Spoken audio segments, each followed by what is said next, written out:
So hello and welcome everyone. For those that don't know me, I'm Rochelle. I head up the Alumni and Development Office at Trinity Hall, and I'm delighted to welcome you all to this year's Trinity Hall Law Society annual event.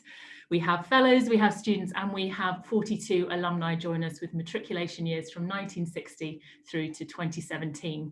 And we also have people in 7 different countries, so I'll do a quick shout out. We have people registered from Bulgaria, Sweden, the USA, Canada, Australia, New Zealand, and the UK. So welcome to you all.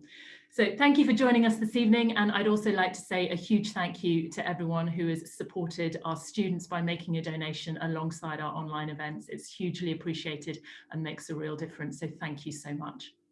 Now, before we hand over to our illustrious panel for what I'm sure will be a very lively discussion, I'm delighted to introduce Dorothy Burrows, who is the Law Society President for this year. Thank you, Dorothy. Thank you so much, Shell. Yes, hello, my name is Dorothy Burrows. I'm this year's president of the Trinity Hall Law Society.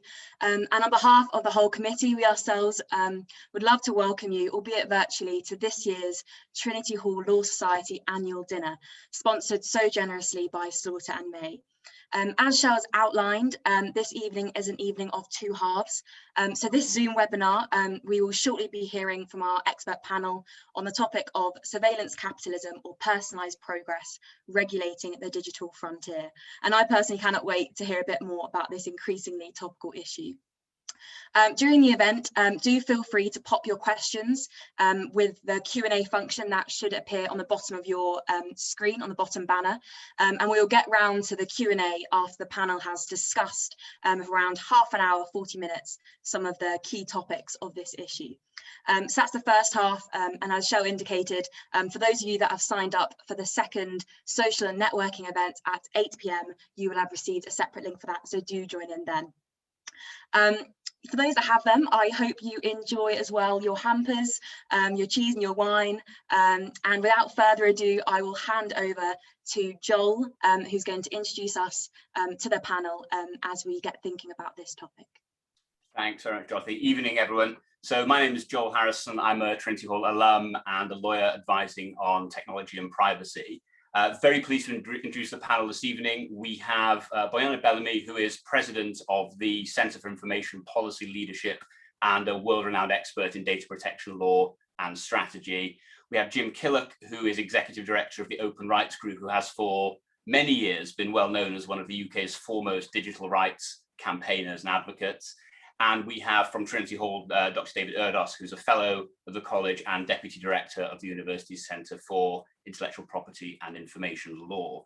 As Dorothy said, we have a Q&A session at the end. Please do ask questions as we go and we'll get to them. If no one asks questions, there will be an embarrassing pause and then I will just pretend people have asked questions and move on to the ones that I've got. But it would be great if people could ask questions as we go. So just to set the scene a bit, David, I thought I'd start with you, just to help us make sense of the discussion that we're about to have. Can you just give us a brief overview of how we regulate data protection in the EU and why people should seek to immerse themselves in this area at every opportunity? Well, I'll have a go, and it's really great to be here, and it's great that we're able to organise this panel on this topic this evening. So I think that you need to go back to the importance of privacy, personality rights, and confidentiality, particularly in Europe, due to its legal traditions, although they obviously vary. And then you have the growth of computerization, of computer networks, and that results in the concept of data protection. And Europe is very much the cradle of data protection, well before the EU got involved. You have many countries adopting data protection law.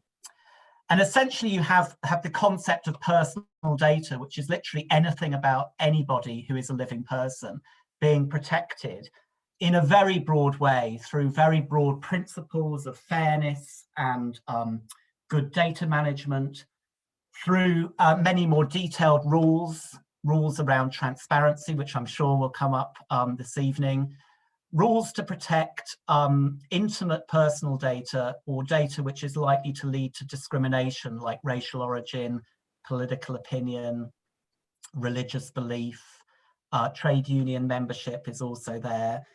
And as you've said, both sort of data protection supervision, but also a whole load of rules around security, prohibitions on transferring data overseas, ensuring that those who manage and organize data really do so, on paper anyway, do so diligently.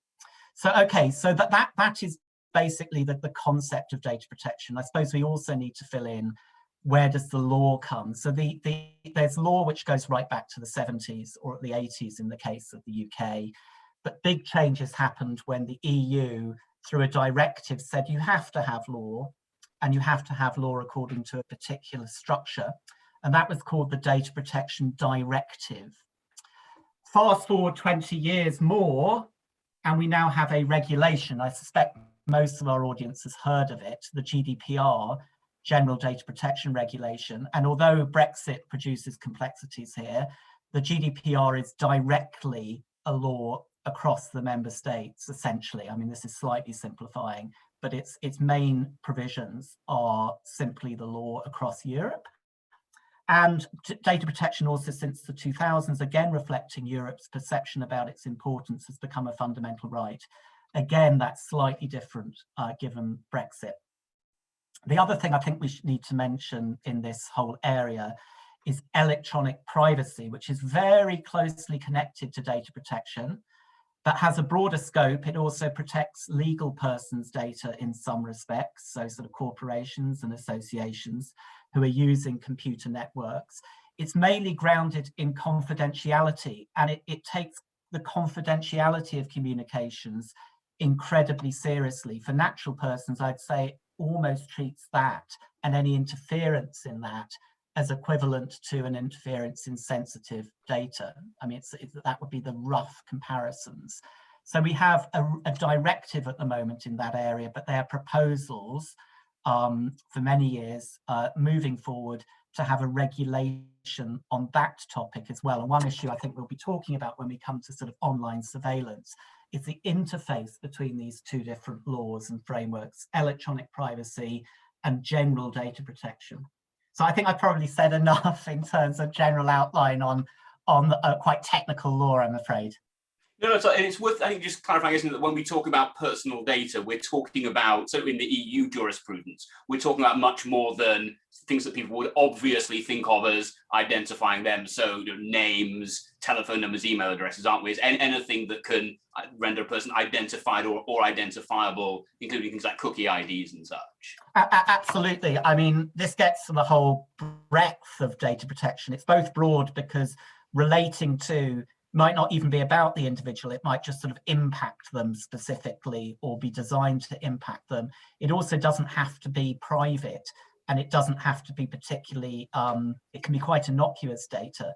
So, job titles, for example, are said to be personal data, but equally on the identifiable bit, yes, just sort of codes which can be used to track and trace you, even potentially.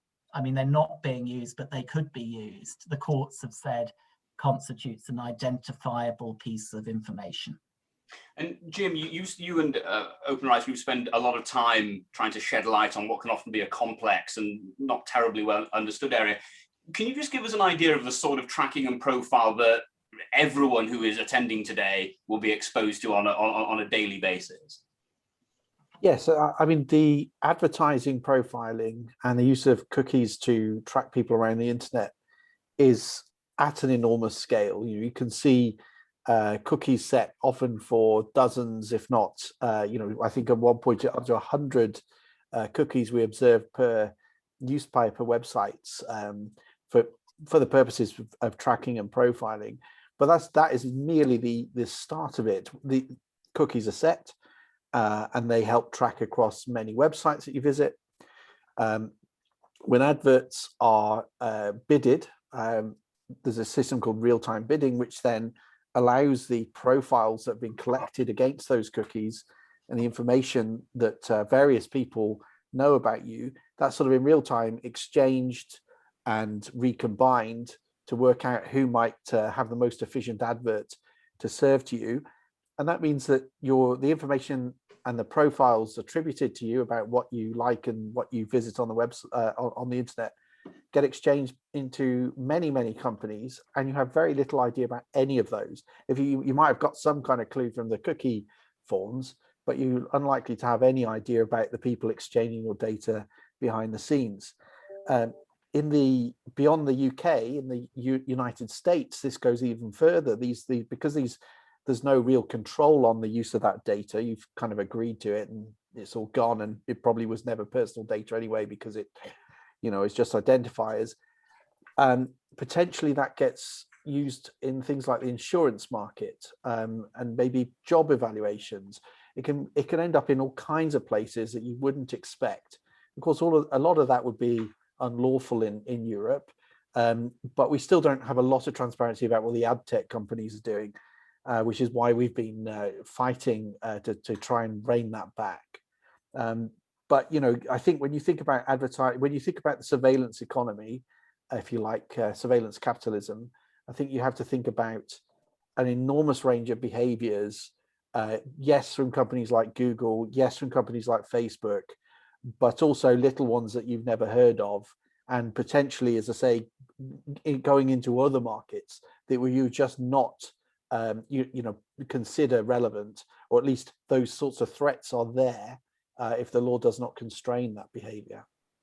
And Bojana, I know you spend a lot of time sort of advising on data protection strategy and data ethics for organizations. What are some of the key ways in which the use of this data in this way can be beneficial, so from a societal, from an economic perspective, but also benefiting the individuals as well as the organization? Right. And in fact, this, thank you for that question. This kind of links to what David has started talking about, sort of about the complexity and breadth of this law and regulation. And in fact, I know we have probably lots of students as well who are considering their future careers. So I kind of think the reason why I get excited about data protection law is partly because it is actually regulating not just human right to data protection, which I think is very important, right? And we're going to talk about that a lot today.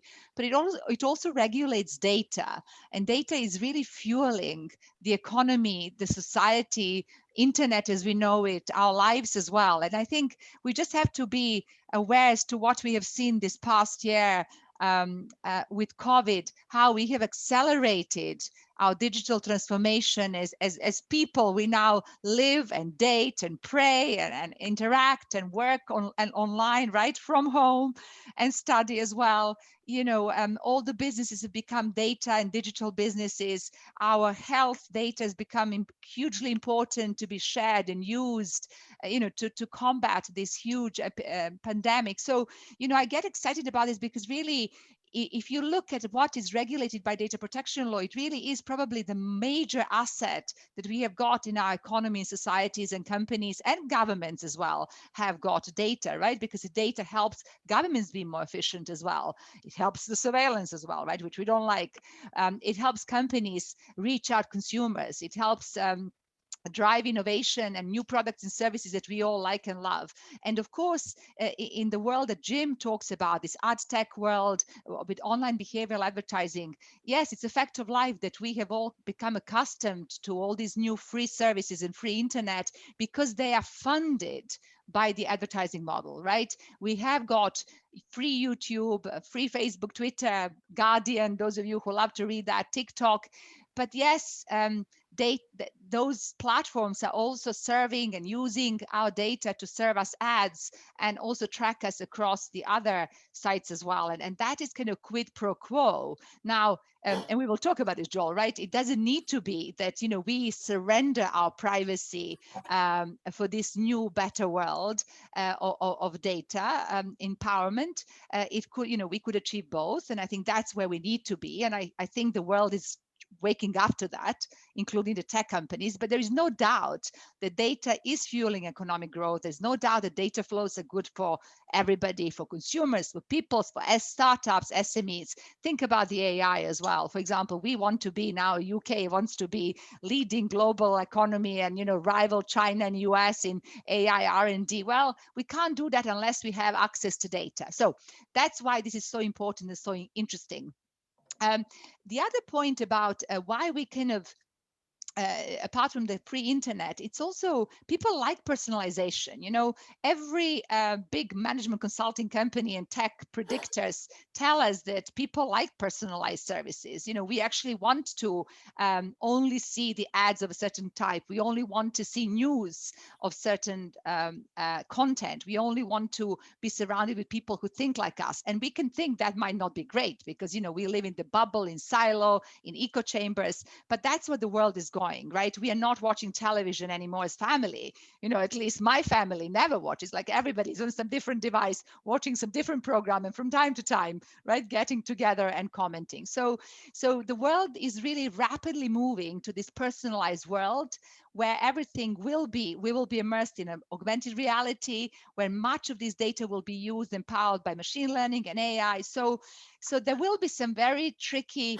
not just legal questions, but kind of ethical questions and trust questions. And that's what we're trying to hopefully tonight answer to you as well. Thank you. And one of the things that, and you touched on real-time bidding, which is, you know, I know has been the subject of some of ORG's activities. One of the challenges we often have in data protection and privacy law is recognizing forms of harm. To what extent should we be regulating this, do you think, based on forms of recognizable harm? So, for example, if the output of real-time bidding is ultimately I see one advert rather than another, is that harmful? Should we be regulating it per se, or should we be regulating it only if it produces some kind of recognizable harm? Right. This is $1 million question, because many people will say to you, the fact that I see an ad as opposed to the other one, there, I mean, how does that harm me? But you can imagine that there could be harm, because behind these ads is a very sophisticated system, as Jim has said, that tracks people. And these ads could not be just trivial ads about the shoes or book that I want to read or place I want to visit, but they could be actually driven by my sexual preferences or my health or religious beliefs, by the sort of politics I care about, or my racial views, or my religion as well. And I think it's those cases where, you know, we enter sort of the area of sensitive data, where it really gets more complicated and more complex. And, you know, that's why people were worried about you know, Cambridge Analytica Facebook breach, because there was this fear that our data has been used to micro-target us and influence the way we vote. Now, that hasn't been proved that it really happened, but you know, that is a true risk. That is a true harm. So we've actually done quite a lot of work on kind of risk-based approach and what harms are we trying to protect here. And there's no doubt that in GDPR, and David mentioned this European data protection regulation, you know, we have got this sort of sense of the law should be somewhat harm-based, but the problem is, as you have all identified, it does apply to all data about me and all uses of my data, even in the business-to-business context. So if you send me marketing email to my SIPL president address, right? I mean, that's use of personal data. That can't be as harmful, surely, as if you were to track me online for perhaps, you know, my religious beliefs, right? And or, you know, or perhaps understand that I've got suicidal wishes, and you are serving me now an ad or some prompt to say, you know, are you sure, you know, maybe you should look for help. I mean, that's possible. That's what is possible today. It doesn't happen in Europe, but happens in the US. So you know, there are these different concepts of uses of personal data. So it's not really about data. It's about how we use it. And I think the GDPR does allow for us to calibrate these requirements based on risk. Now, how is risk defined? That's very tricky. There are a number of categories that GDPR talks about. It talks, of course, about pecuniary damages, material risk, but also non-material risks such as identity, loss of identity theft, or financial losses, which is of course material, or reputational, chilling effect. So I'm afraid we haven't got the definition of what constitutes harm. And so we as organizations who are applying this law, you as lawyers who are advising all, you know, we have to do these risk assessments and understand where are the harms to individuals, and then we are supposed to mitigate those harms. So that is something that GDPR requires us to do. But to my knowledge, and I'm interested to hear others as well, we are not very good at doing that yet, right? The organizations are not sophisticated enough. The regulators around Europe do not all agree where that harm lies. And certainly we haven't seen in courts discussion so much of harm. I mean, we've seen obviously in the Lloyd case here in the UK, that is Court of Appeal case, and it's going to go to Supreme Court, where the loss of control is seen as a per se harm or risk that can cause a claim for compensation and damages. And so the loss of control is really it's not a harm per se, it's a fact, right? So but what is the harm of the loss of control? So it really, these are some very tricky questions. And Jim, what's your view on this? Because obviously this is an area where I know ORG has been very active. Should we be looking for concrete forms of harm, or is the tracking as a surveillance, is that in and of itself a harm that we ought to be addressing through the regulation? Well, I think I agree with a lot of what Bojana has just said, and I think the key for us is that the control allows you to manage your risk. So it's not just about the organization managing the risk on behalf of others. Of course, organizations and companies must do that, but also the individual should have some control over the risks that they're undergoing. And the problem with something like the ad tech industry at the moment is that it asks you to sign a contract to have your data shared without any real sense of what those risks are, and very little of a way to address those risks if they become apparent. So I think you have to see both sides of the picture. And of course, we focus on the user, and we think, well, look, this data is just going out there and we've lost entire control over it, and no one can explain where it's gone. You've got no idea how it might be utilized. And you compare it with what does happen in other jurisdictions. As I say, it gets combined into people's health profiles. It gets used in the insurance market. There's potentially uses there for your internet history in the job market or whatever else.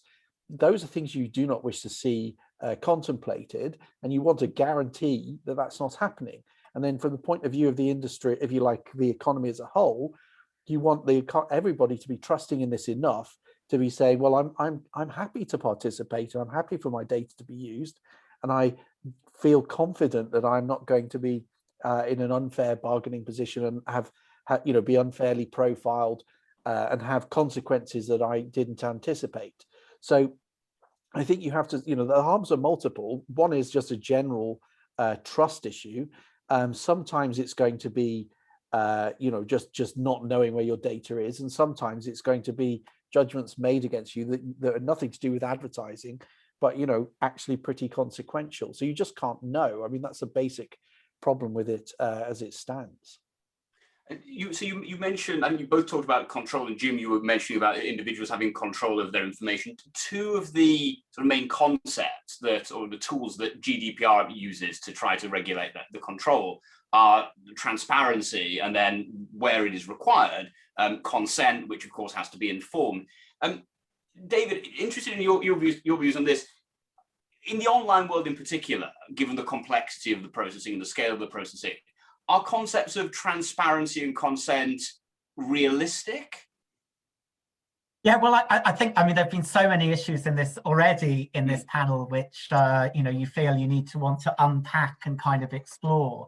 And I tend to agree with Jim that the law puts quite a lot of focus on the individual exercising some kind of control. I mean, that there's a recital actually which says that individuals should be in control of their personal data. And the question is whether we want to retain that. I mean, now we're no longer bound by EU law, or whether we want to ensure that that's a reality, at least for some types of data, maybe not for all types of data. I would say that issues to do with good data management or assessing risk is generally seen as complementary to those other aspects rather than as an alternative. And it's about working out where that kind of control, which at its far end is this strong notion of consent, should operate. Now, according to the current law, consent must be freely given, specific, informed, rescindable, and freely given, suggesting that it really shouldn't be ordinarily or just as a general rule commodified, that's very, very far away from how the internet is actually operating. Now, that consent model would be applied to sensitive data, which we've already been talking about. It also, because of the e-privacy rules, would actually be applied essentially to all of this, all of cookies and all of tracking. Now, the second aspect is far away from the sort of economy that's being talked about, and even sensitive data, making sure that you're not tracking someone's religious belief, political opinion, issues to do with ethnicity or these sorts of things, sexual orientation, without consent would be extremely difficult.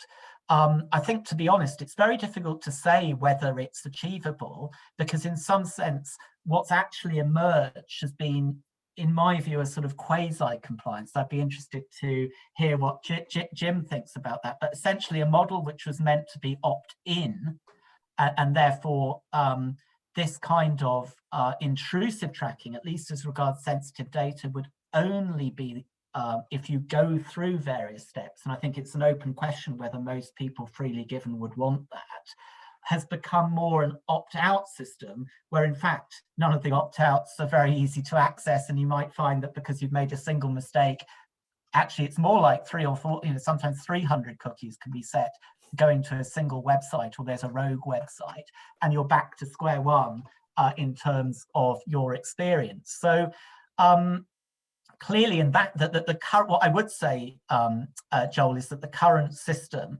of this sort of what I would realistically call quasi-compliance is not working. And in that context, this kind of consent model is breaking down. If you could make it narrower and actually insist on it being opt-in, freely given, rescindable, and informed, then maybe it could work. But until we try, it's very difficult to know. But at the moment, it's quite a mess.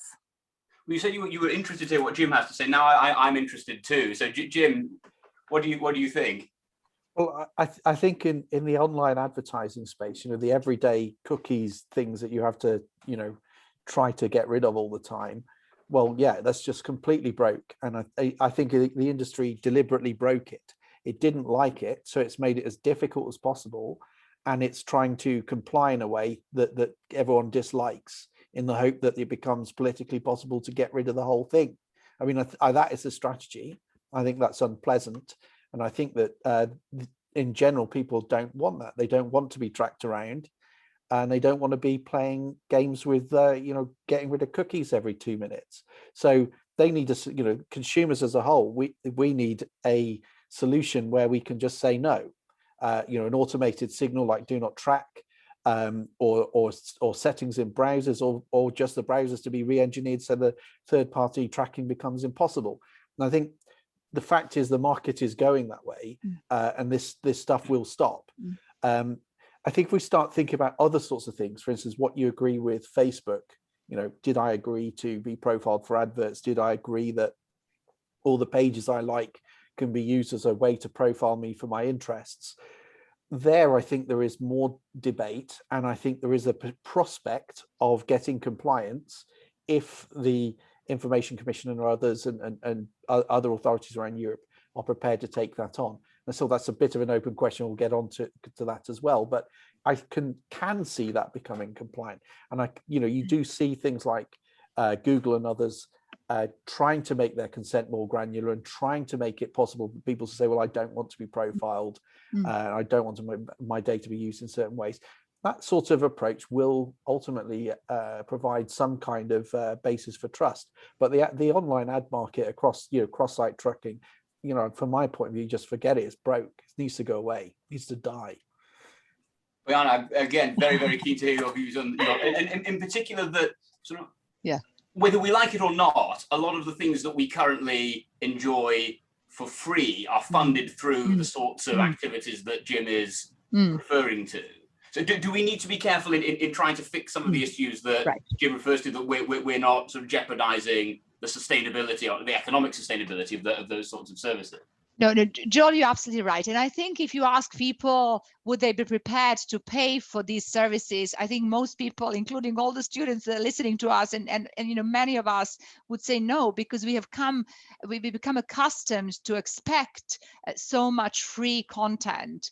That doesn't mean misuse of our data, as I have said, but that cannot go back. We cannot have situation where people who are better off can pay for better privacy. I mean, that would bring a completely new inequality, akin to surveillance capitalism. We'll just call it something else. I mean, and that's not the right thing as well. So I think we must not attack the ad-funded model, because that's how it works. But what we need to do is change the way it works so that it's not based on tracking people and profiling people to serve us ads, but that we still are able to fund free internet and all the things that we like through advertising, but not at the expense of our privacy. So Jim has talked about some attempts by the industry, and industry really, this ad tech industry has grown, like Wild West. There's so many unknown players. If you just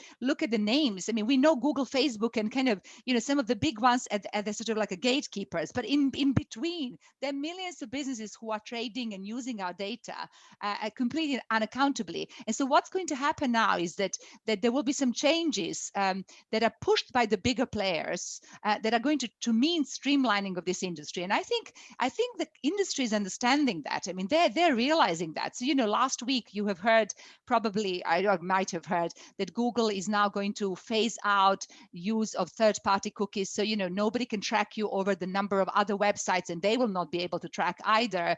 And instead of that, that doesn't mean that there will not be personalized advertising, but it will be done through privacy protecting technologies. And so Google has launched some so-called privacy sandbox. They're working with lots of engineers. It's open source, and they're trying to create technologies which will enable the ad-funded model, but without giving the privacy and being tracked all the time. So we absolutely have to support that sort of initiative.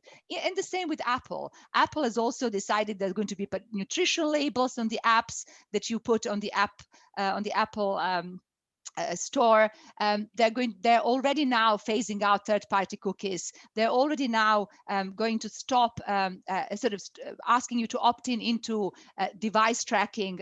So these big platforms have got the power also to change, but they need to do that, because you know what? If they don't do that, we're going to be in the sort of 2008 situation when we had this financial crisis where people were creating derivatives and financial models and nobody understood what they were creating, and all of a sudden there was a massive crash. And here a little bit it's like this as well. There is a massive trust deficit. There is this techlash. We know we like this, but we are worried, we don't trust, and these big businesses really need to change, need to regain our trust and get the seat at the table by doing things better, deploying technology for to create privacy protective solutions as well. So to me, this really is the future. May I also just very briefly address the question of consent, because you have asked a great question, is this sustainable? And as an individual that uses all the time services and products and lives life online, I don't think I want to be in control of my data all the time so that people keep asking me, do you want this? Do you want that? Opt in, opt out. I actually would like to put the onus on those who are using my data to use it responsibly. So I think consent is valid, but it can't be valid in every case, in every scenario. It must be kept for those cases that, David talked about, sensitive data, whether I really have got a choice. But otherwise, transparency is really important. Telling me how data is used about me, that is very important. Being risk adverse and mitigating those risks and harms is very important. Enabling me to exercise the rights under data protection. We haven't talked about that, but I've got a right of access, right to object, right to have my data erased or delisted from Google search, or right to data portability. These are important rights. That's what I think empowers individuals more than consent in this new world that is so data driven, right? It's just not realistic anymore to do granular consents every time I use one app. And David, just to be honest, so Bojana would like to give up some of the control to the organizations who have it. And we were talking about some of the limitations around things like transparency and notice and choice notice and consent. Is GDPR better equipped than some of the other models to deal with these issues because it goes well beyond the sort of notice and choice model that you see in some other jurisdictions? Well, I think that in terms of notice and choice, as we've been talking about, with hundreds or thousands or more of actors doing quite complex things, choice and every single interaction online potentially triggering that choice is illusory. And that's why, of course, Europe has said that actually when consent is required, it must be a good consent. It must be as easy to withdraw as to give it. It must be freely given. It must be informed and so on. Now that's quite hard to meet, but you can see if it was met, that it would really genuinely empower the data subject, and it would kind of reverse the everything gets profiled, everything gets processed, everything is open, and it would turn it on its head. So you can see why many companies are reluctant, but nevertheless that's the model, and we need to work out where that's appropriate. Now, in terms of the other stuff, the sort of integrity duties is what I would call it in the GDPR. I mean, there is a lot of it. It was put into the law very much to stress the need for ownership and management of risks. And it may work very well for very big operations. You're talking about impact assessments, perhaps prior consultation, documenting an awful lot of matters, having a data protection officer, having very elaborate agreements on processes, sub-processes, controllers, joint controllers, strict gateways for international data transfer. I have to say that although it might work well for these big choke points we've been talking about, and data protection authorities could realistically engage with those big actors as to how they're going about their privacy or data protection management tasks, the problem with the GDPR is that it ended up very non-risk based for small controllers. So small controllers under case law, even having a Facebook page as an organization or having a Facebook like button, the court has said constitutes being a joint controller with Facebook. Well, here we get into the whole power imbalances, the power imbalances between the small controller and the large controller, equally with things like the right to object, the power imbalances between the individual and Facebook and Google. I mean, you try and exercise your rights in relation to this, and it's highly unlikely if the organization isn't comfortable and think it absolutely required to give you those rights, you'll be terribly successful. So I think with the GDPR, it was really designed to control and provide a framework for these very big operators, but it actually might perform rather poorly in relation to your local newsagent or the digital equivalent. And we largely deal with that by possibly ignoring large elements of the law and not really paying too much attention to all the various court judgments or all the detail in the various chapters of the GDPR that come down. If you tried to apply them, I think many people would find them, or on occasion do find them, really unfathomable and unmanageable and anything but risk-based. Unfortunately. Jim, I want to talk a little bit about enforcement and litigation around this area. Obviously, Open Rights Group is very active in this area. What role do you think civil society should be playing? Because one of the sort of hallmarks of the EU regime is every member state has to have an independent supervisory authority who is supposed to be enforcing this stuff. And yet at the same time, you have organizations like Open Rights Group who are not only active, but in your case, actually being active against the supervisory authority. So what role do you think organizations in civil society should be playing here? Is it almost an example of like regulatory failure when organizations like OIG have to step in? Well, so I think GDPR is a big piece of work, right? And I think it's particularly big for the UK. I think if you're in Germany, the leap between what data protection looked like 5 or 10 years ago and what GDPR implemented is probably not all that great. It was not such a huge shift. And there was probably also in Germany a pretty strong culture of data protection and think of these things through, which probably ran through a greater range of businesses, for instance. So some of the problems we were just talking about are probably a bit less in that context.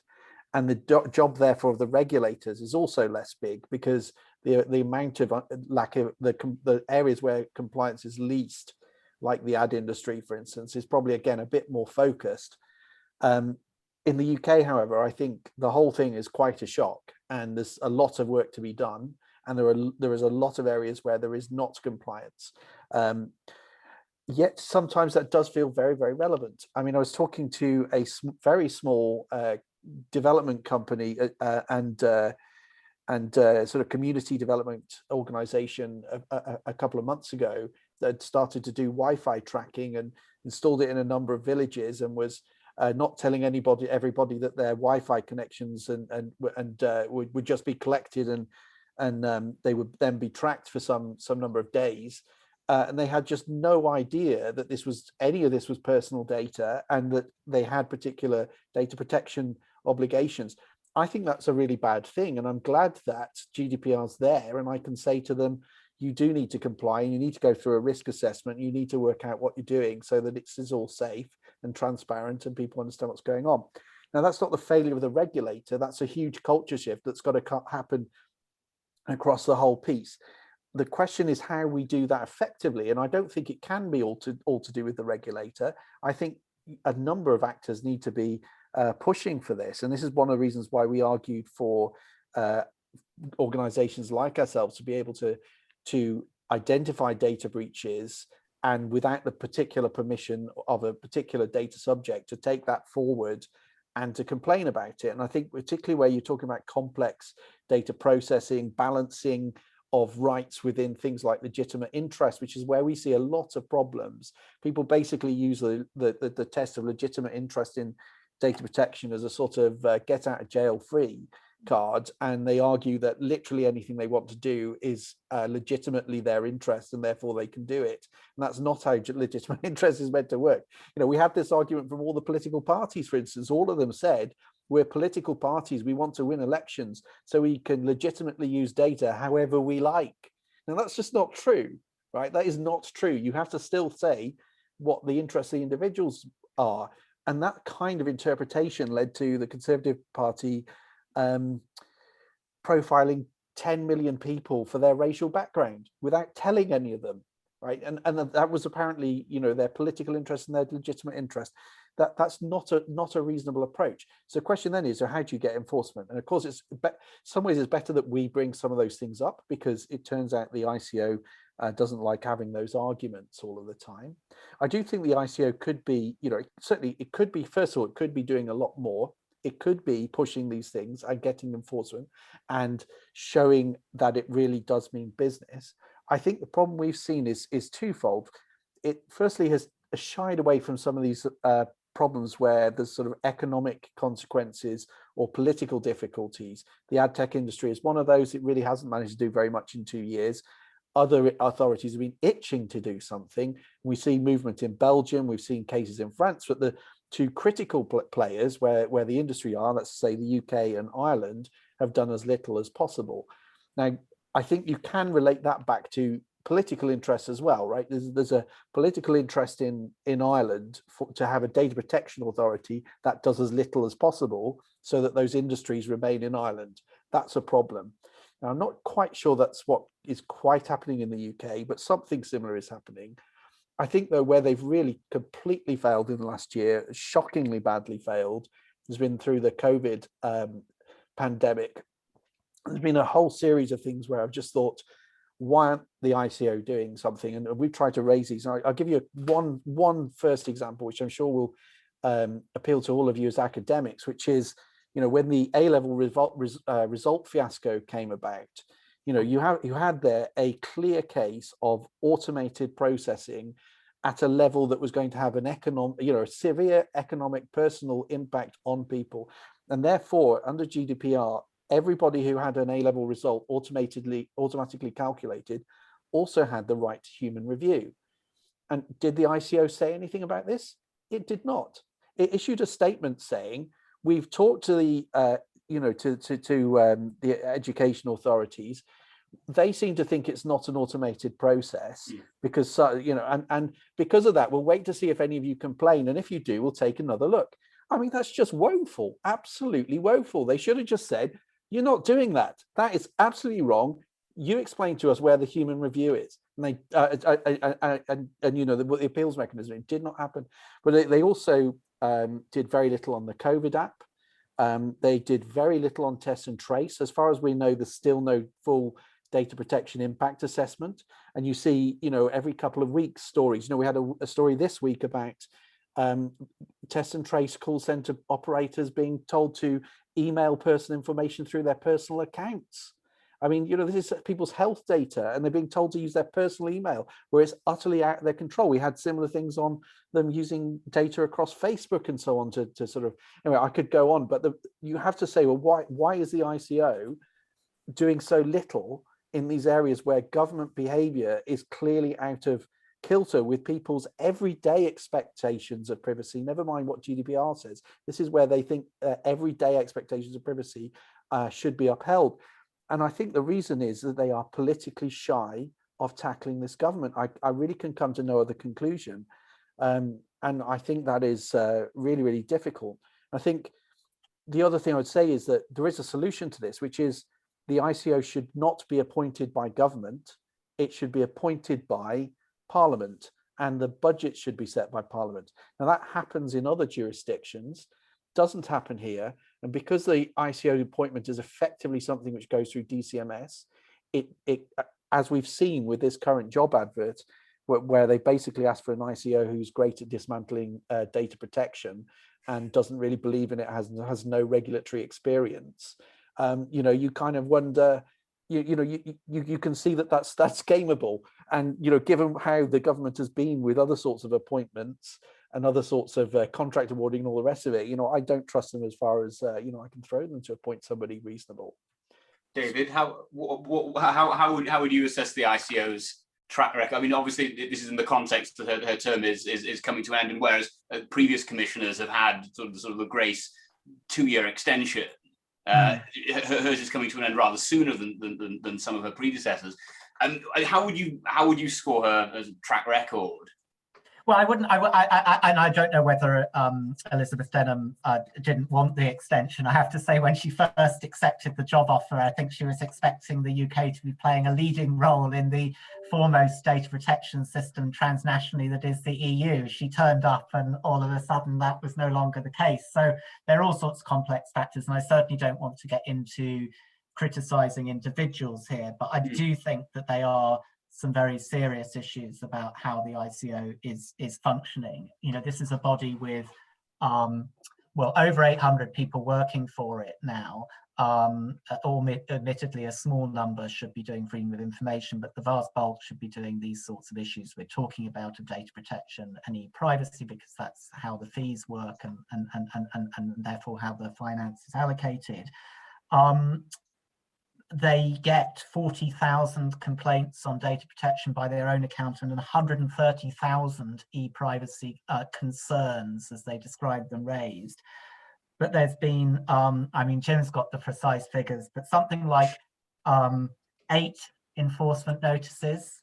We're talking tens or hundreds, in fact, of, or not 200,000, but over 100,000 people coming with, and significant numbers of them admittedly showing a legal problem, including the very serious issues that have been raised, particularly by the Open Rights Group recurrently, and the real-time bidding is the one going to the tribunal. I think it really needs to be looked at.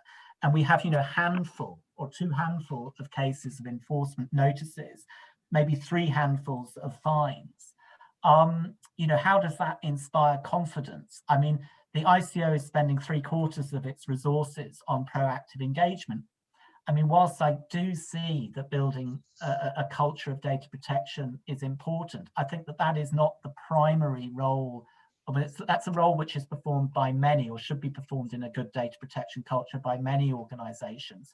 The Court of Justice has said very, very clearly, including in Schrems 2, still before the end of the transition period, that the primary role of the regulator is to supervise and enforce the law. I therefore question that it should be spending 75% of its resources, and it very much stresses this as a positive, on things which are not enforcing the law, when nevertheless so many people are bringing bona fide concerns and complaints to it, which require and call for action. So I do have some concerns about its general strategy. I don't see the metric by which it itself is determining that it's successful. And I think when you have that at the one end, and you have people who, like the Open Rights Group, have sought to bring legitimate concerns for several years and don't feel that they've been properly addressed, you need some kind of accountability mechanism. And I think the prospect of Jim's organisation going to the Information Tribunal, I'm calling it by its shorthand name, and getting the order to progress complaints, in my view, properly interpreted, so it constitutes a real check on the ICO in terms of acting according to law, according to its regulatory function, rather than a purely procedural, we responded within 3 months to tell you whether we are or aren't doing something, would be a step forward. But the problem is that we have a still quite localized system of regulation, which has become even more localized with Brexit, but a completely transnational, globalized data ecosystem. And in that context, how, one regulator, but specifically the UK ICO, would in theory be responsible for regulating, according to UK law, much of the world's data processing, at least when it touches the UK and its goods and services. Every other regulator would be potentially likewise. How is this going to work?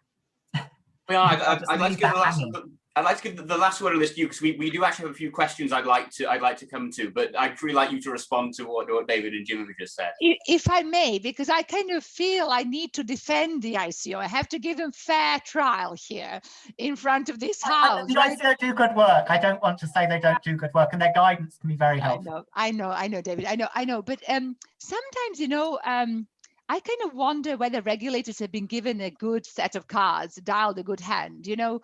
They're doing that. They're just creatures of statute, right? They're doing what the law requires them to do. And GDPR requires them to look at every single complaint and respond to every complaint. And that's 46,000 per year, to respond to to deal with security breach notifications. So, if a company suffers a breach or data breach, they must notify a data protection regulator, so ICO. And I cannot just remember the UK number, but in the first year of GDPR, we have had 160,000 notifications, which was like, I don't know what that was per day. And majority of that was not, in sort of smaller countries, but it was, in some of the bigger economies, including UK, Netherlands, France, for example.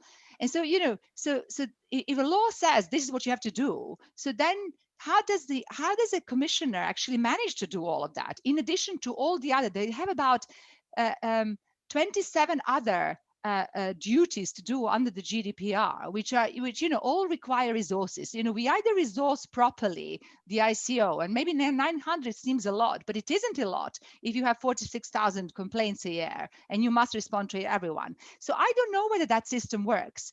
Should really the ICO be responding to every complaint? Should they not have a right to some discretion to decide not to be driven by complaints, but to be driven by those complaints that are that have merit and that also address a real societal harm? So, I would like the ICO, and I think they've done that in my book, to be a risk-based regulator, to actually act where there is a real risk of harm for individual, where there is a real outcry and need to do that, not just on technical breaches. And in fact, the ICO doesn't do technical breaches. If you look at what Spain does, Spain fines companies for just sending direct marketing. I mean, like in this day and age, when there's so many bigger harms, just a telecommunication company sending direct marketing to their consumers, it seems just like a very technical breach, right?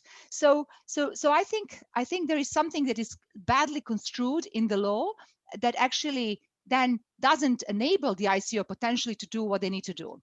The second point is, I actually think we need to ask ourselves. So, David, I don't know that I agree to this and I disagree with somebody as eminent as you, but I don't know if the purpose of the law is to enforce the law. If the purpose of the ICO is to actually deliver protection for people and, you know, data protection for citizens and people in the UK. And so question is, how do you do that? So it's not even to deliver compliance with the law. It certainly isn't to enforce the law. It's to actually deliver data protection. So how do you do that? Do you do that by carrots and 4% of annual turnover fines?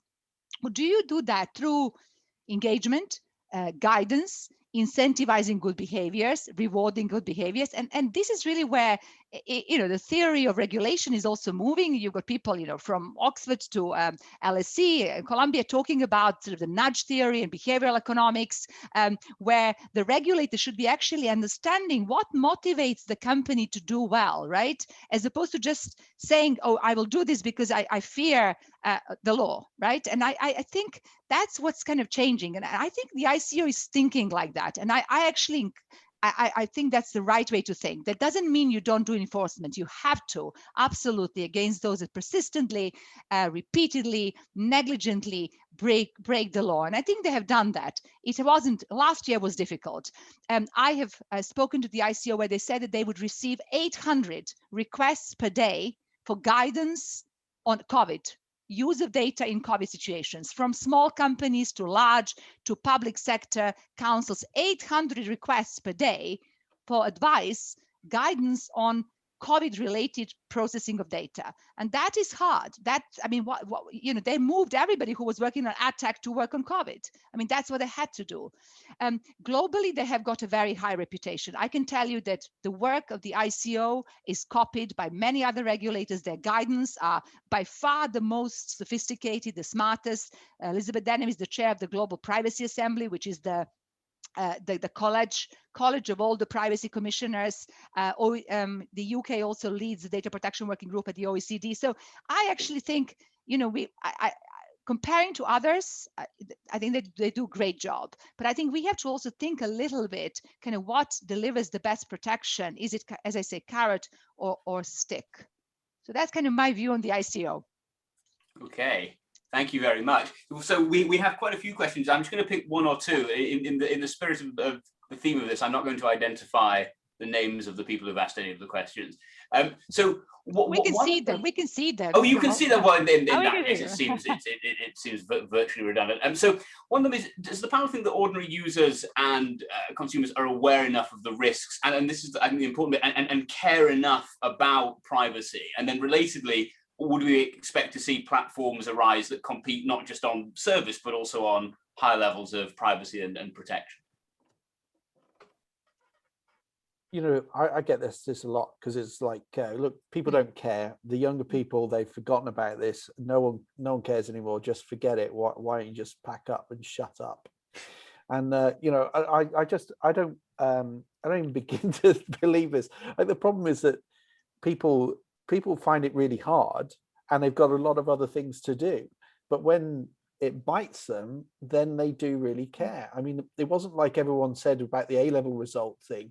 Oh, well, never mind, my data's being processed in a way I can't control, so I'll just accept the end result. They didn't say that. They started talking about mutant algorithms and complaining. So of course they do, but they do when they start to see it happen and go wrong. And I think the problem with what data protection is meant to do is to limit how much it goes wrong and to stop it from going wrong. By making sure people are making fair and reasonable balances before it starts. I mean, I suppose, you know, you could argue that people pay for some services to gain higher trust. I suppose people sometimes associate Apple. I don't want to mention any other companies, and I'm not trying to single any out, but I suppose there is this sense, and it's quite pricey. And one aspect of that is possibly more care and thought around risk than some other companies. But this is just a thought in terms of, do we actually want that model in Europe? I mean, Europe's generally seen these sorts of issues as a matter of fundamental rights, which apply to everyone. I think the problem, again, I don't have any deep empirics on this, is that many people feel overwhelmed, and they feel that, frankly, it's either too late or that, you know, that they are lost in a sea of an ecosystem which realistically, and possibly they're correct about this, they're not going to be able to influence very much. Now that's where public regulation comes in.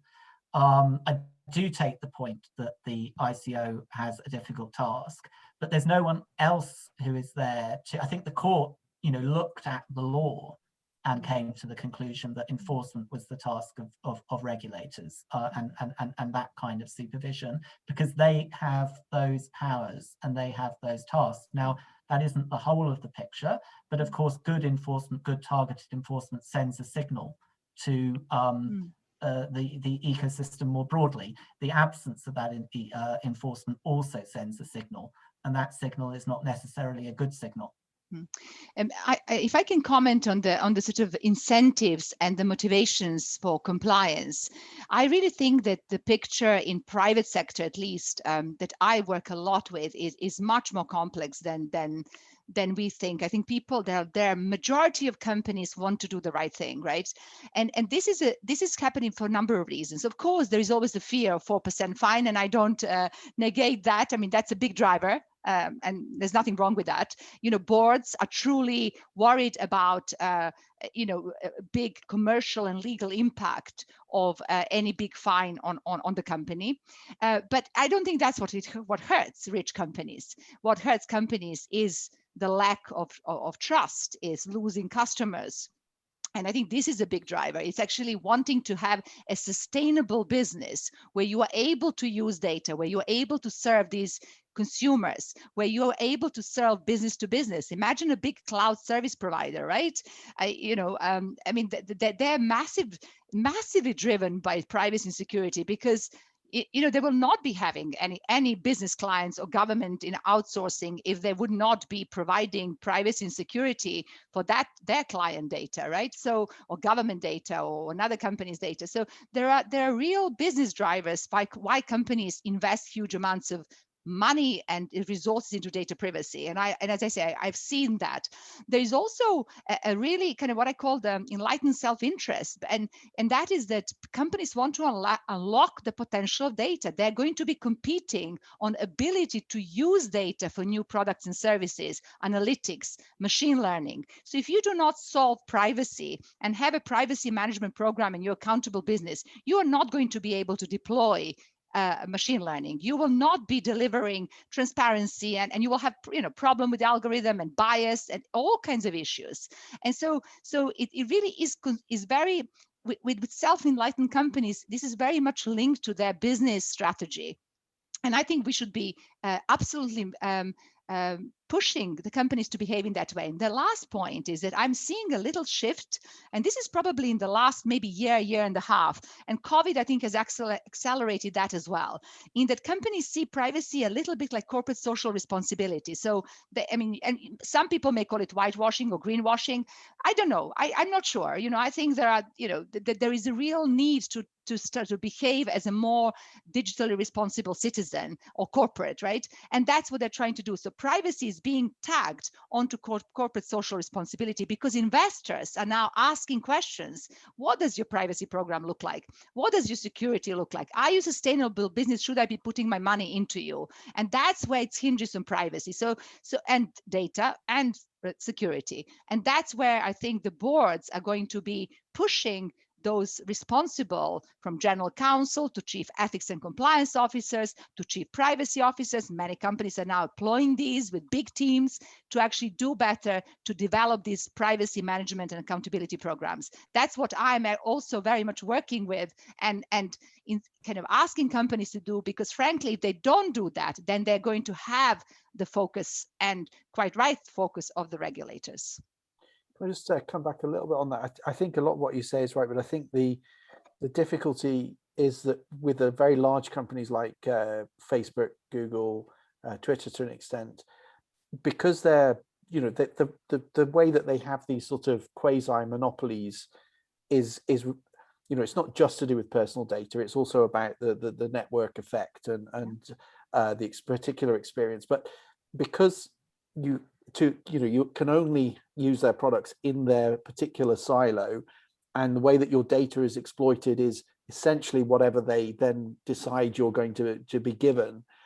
They don't necessarily have the same pressures to treat privacy in the way that others do. And I think that's been particularly true of Facebook, who've just sort of done some pretty outrageous things down the years. But it's also quite true of Google. And I think we have to think about improving privacy experience, if you like, in those particular instances as being highly related to introducing meaningful competition, because until we get meaningful competition sort of within those products, we're just going to be stuck with what they give us. And so for me, actually interoperability, that's to say, if I want to talk to someone on Twitter, I don't have to use Twitter anymore. I can use what I like, and therefore I know not.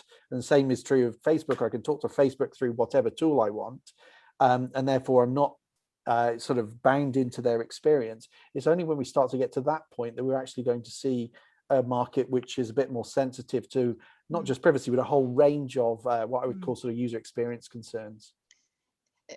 Having said that, I think there is a really interesting trend that now we are seeing privacy or data protection law and competition law being conflated. We talked about Google introducing changes to their online behavioral advertising model, where they're now phasing out third-party cookies. And that, even though that's a privacy protective measure, one that ICO and all the other regulators actually support, this is now resulted in Google being investigated by CMA, competition regulator in the UK, for potentially dominant position because of this privacy change. And I mean, this is where it becomes really complicated, because it's all again about data, right? A network effect that you talk about. So I think it's, I mean, I just don't know how we solve that. David, how do we solve that? And Joel, right? David, do you want to there's one more question that I'd just like to squeeze in if we can after this. Yeah, I mean, I think that the focus on trust and the consumer works in some settings. I would just add that, you know, it doesn't really work with some of the surveillance capitalism we're talking about, because the entire business model of many of these organizations, particularly the down the pipeline, and I suppose you could have a choke point, but then that would be essentially shutting down much of the industry, is not about necessarily a direct relationship with the data subject anyway, except in this very opaque way.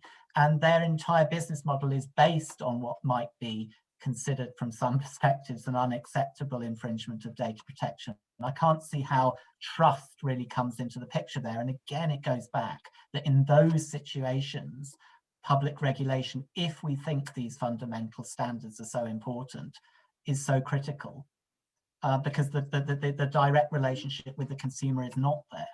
So just one more question on this, Chris, and I quite like this because it's related to some of the stuff we've just been talking about. Well, the question is, how do you educate the population better so they can hold entities and government more accountable in the protection of their data right? And there's a sort of implicit question there, or an implicit assumption, which is that if people were better educated about these issues, they would take more actions to hold organizations to account. What can we do sort of beyond the transparency obligations you have in GDPR and obligations on controllers to provide information about what they're doing with data? What more can we do to educate people? And whose responsibility is it to do that? Well, I just give a couple of examples. I'm sure everyone's got loads.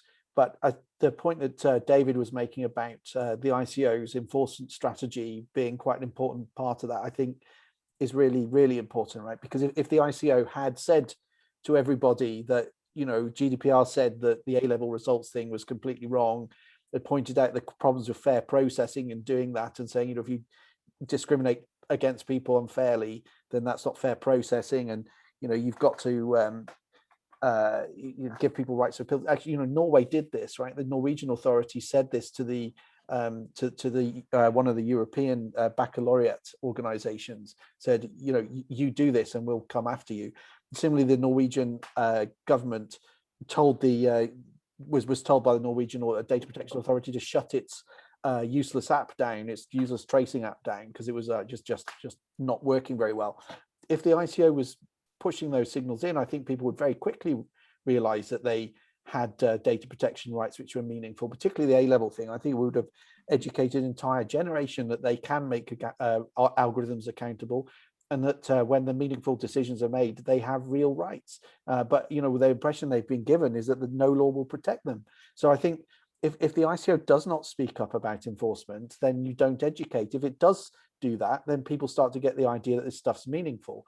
Like we talk about the whole trust issue and where people are disempowered. People do fundamentally, on a whole range of issues, feel that particularly the large tech companies are out of control, and there's very little they can do about the way their data is used.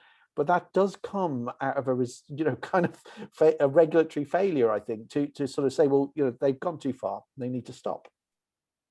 I think related to that, you do have this massive mismatch between what is actually an extraordinarily complex and difficult to comply with law in the GDPR, with huge expectations and rights in theory given to individuals and put on organizations and controllers, and a data reality where I think many citizens and consumers quite rightly feel it's not really worth, in many circumstances, seeking to ensure that compliance, because it's probably going to be very resource intensive, not really worth my while, and won't achieve very much. Now that partly goes to the sort of things that Jim was mentioning, but it might also go to a general perception that we shouldn't really be passing lots of law, which we don't really intend to ensure compliance and enforcement of. And I don't think it helps data protection culture to have that mismatch. And I think we need to look at law that we really intend to ensure compliance, look that it's reasonable to expect that compliance. And then I do agree with Jim, do a much, much better job of saying, no, these really are expectations. Of course, regulators aren't going to enforce in every case, but nevertheless, the general ecosystem will be broadly in line with the law's expectations, and you have various options if in a significant circumstance that's not the case. And that will be educative for all concerned, but unfortunately at the moment we're very, very far away from that sort of blissful reality. Mm. So I would agree that I think some simplification of the actual legal regime, data protection, UK GDPR or GDPR would be welcome. I think it is too complex. It is a risk-based approach is supposed to be there, but nobody is, I mean, regulators are not reminding anybody. Companies are scared to do this. It's not sort of really working. And if there is a chance to actually streamline some of the legal requirements, I think that would be really useful. But it has to be based on risks and harms, where people feel that they are suffering risks and harms. I think we can do better on education and digital literacy overall. Every time we read stuff in media, it's always something negative. It's always, it never is a sort of positive story about actually what happens with my data. How does this work? How does the tax system works? How does processing by state works? Or an app. I mean, it tends to be always somehow negative and populism and sort of let's whack them all, right? As opposed to teaching people about the value of data and why data can actually give value to you as a consumer individual. And I think at that moment, we would be as consumers, as people, asking actually for better value from, value exchange. We are giving you this data, we are entrusting you with this data, but we want to receive value from this data. I'm not talking about money, I'm talking actually about services and products and enable me to use my data, to port my data as well better. So better digital literacy, and that starts very early on, that starts in schools. Honestly, I kind of think, I'm not sure we're teaching this very much about sort of informational rights. I think everybody should know about their rights. Children should as well. I think students should be studying data protection and privacy together with technology and philosophy and law, right? All together. I mean, David, thanks goodness you guys are doing an amazing job at Cambridge, but not everywhere is this happening. I think companies have got a job to educate better, and we are seeing some really innovative ways of explaining. Remember Channel 4 or even Guardian, little videos, what happens to your data. We need to again incentivize that. But how do you incentivize that when you've got GDPR, which says by law, you have to provide this sort of notice with, 20 items. And then what we end up is lawyers writing these, like Joel and everybody else, writing these very complicated notices, consents, and privacy policies that are longer than Hamlet, longest Shakespeare's work. And that's nobody's reads. And they just tick, yes, I have read it, but nobody does. So, but because the law has been constructed badly, I'm afraid, I dare say. And then I think the government has got some duty as well in terms of digital literacy, and so does the Information Commissioner, which I think they do. And Jim, finally, NGOs as well. NGOs should have rights also to educate people about the existence of rights, so that people would exercise right of access and delisting and objection and so on. And I think we have seen since GDPR many more people exercising those rights, but we've also seen the abuse of rights as well by, groups of companies serving thousands subject access requests to companies just to test the system. Like that's the abuse of right. That's not actually the real right. So you heard it here first. GDPR lessons on the national curriculum. Fantastic. Well, with that, I'm just going to thank the panel. That's it from us, and I think we hand back now to Dorothy to say a few words. Thank you so much, Joel. And yeah, on behalf of the Trinity Hall Law Society and the committee, I'm just going to say a few thank yous now, because although this term and these last few terms have been online, there are still so many people to thank and so many people that have been involved so closely with what we've been doing. Yeah, it has been a strange and difficult year in so many ways. And yet, even though we are online, it is wonderful to be able to come together in this way with our panelists, with Trinity Hall students and fellows, past and present. And thank you again, Joel's already said this, but thank you again to all our panelists and Joel as our chair for facilitating some of that. We've spent more time on our devices this year than we've probably ever expected. And so hearing about how our data is used and where the future might bring us with how it is used has been really informative and highly relevant. And really lively. So thank you so much, all of you, for your involvement and the energy that you have brought to this discussion. Thank you also to Liz and Shell for all your organisation behind the scenes in allowing this to take place. A huge thank you again to our sponsors, Slaughter and May, particularly David Ives, for your continued support and kindness in reaching out to Trinity Hall students. We hugely value the insight that you give us and the care that you take to help our students navigate thinking about future careers. So thank you. And thank you again to all our alumni for your donations to support students and purchase textbooks. All your involvement with the college impacts our studies really directly, and we are incredibly grateful. Indeed, we have many people to thank for their help in getting involved with some of the events that we put on during these online terms. Although dinners, open days and workshops haven't been able to take place in the same way, we've been able to organise events and dinners with alumni from firms like Slaughter and May, Linklaters, Herbert Smith Freehills and Ashurst, the latter involving a crash course in chocolate tasting, which was particularly exciting. And to all of you who were involved, thank you. We've also had talks, we've had speakers come in.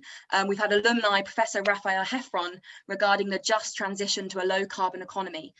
Dr. Charlotte Proudman talking to us about women at the bar and gender-based violence. Ruby Peacock from Amicus, as we heard about what we can do to get involved in the fight against the death penalty. And next term, we hope to hear from previous research fellow of Trinity Hall on the topic of medical negligence, Dr. Colin McGrath. These are all topics that we have been able to learn about firsthand that really don't appear in such depth on the syllabus, like this panel today, which has really enriched our studies. So thank you to all of you. We've also had a very successful annual Freshers' Moot just last week, for which we thank alumni Lord Justice Bean for judging us. The first years put themselves out there under the rigorous questioning of a Court of Appeal judge. So thank you so much, Lord Justice Bean, for helping us, and good job to all the freshers for taking part. It has been a truly fascinating year of learning so much from alumni and experts with Trinity Hall Law Society, from career advice to internship guidance, encouraging words and genuinely inspiring talks. And we're truly grateful for your support. In a year unlike anything we could have expected, the willingness of all these individuals to speak to us on Zoom, even without the pull of wine or pretty college gardens or a trip to Cambridge, has been remarkable. And we're really excited for next year as well. Thank you too to all the students for making it another term, and especially for first years, for getting to the end of most of your learning for first year of university. Each term is an achievement and something to be proud of, so well done, and thank you so much for your contribution to the society. Thank you wherever you are for tuning in. As Shell mentioned earlier, a silver lining to this online universe is that we can have people tuning in from all over the world, and it's so great to have had you. Quick reminder again that if you signed up for the second networking social event with past and present students and fellows, do please tune in on that separate link at 8 for an hour of getting to know each other and hearing a bit from each other. So that's it from me. Thank you again to everyone for tuning in, to our panelists. Thank you.